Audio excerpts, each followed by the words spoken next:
উত্তরাঞ্চলে অব্যাহত রয়েছে শীতের প্রকোপ। দেশের সর্বনিম্ন তাপমাত্রা রেকর্ড করা হচ্ছে নওগাঁয় ৮.৬ ডিগ্রি। ঘন কুয়াশার সঙ্গে মাঘের তীব্র শীতে দুর্ভোগে মানুষজন। দিনের সূর্যের দেখা মিললেও রাতে শীতের প্রকোপ বেশি থাকছে।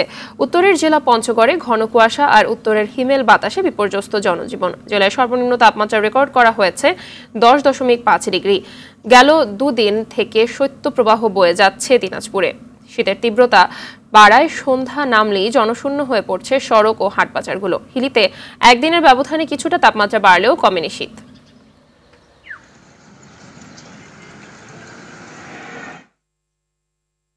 দর্শক, এ বিষয়ে বিস্তারিত জানাতে নওগাঁ থেকে সরাসরি যুক্ত হচ্ছেন সহকর্মী আরিফুল হক সোহাগ। আরিফ, সর্বনিম্ন তাপমাত্রা বিরাজ করছে আজকে নওগাঁয়, তো এর প্রভাব আসলে জনজীবনে কতটুকু পড়েছে জানাবেন? ধন্যবাদ মাহবুবা আপনাকে জানিয়ে রাখি, আজ এই মৌসুমে কিন্তু নওগাঁ জেলায় সর্বনিম্ন তাপমাত্রা রেকর্ড করেছে বদলগাছি আবহাওয়া পর্যবেক্ষণ অফিস। আজ কিন্তু নওগাঁ জেলায় সর্বনিম্ন তাপমাত্রা 8.6 ডিগ্রি সেলসিয়াস রেকর্ড করেছে এই অধিদপ্তরটি। এছাড়াও আপনাকে জানিয়ে রাখি, গতকাল কিন্তু নওগাঁ জেলায় 10.7 ডিগ্রি সেলসিয়াস তাপমাত্রা রেকর্ড করা হয়েছিল, রেকর্ড করেছিল বদলগাছি আবহাওয়া অধিদপ্তর থেকে।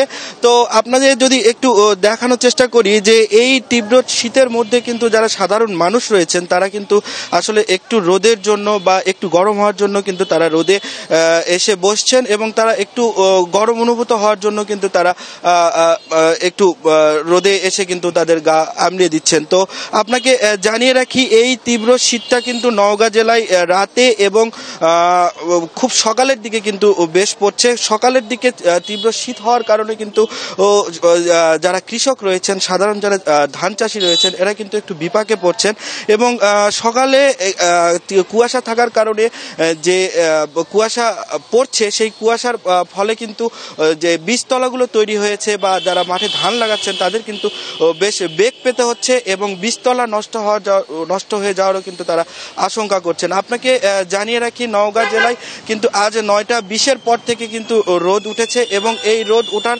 ফলে যারা সাধারণ মানুষ রয়েছে তারা কিন্তু কর্মজীবনে ফিরতে পারছেন।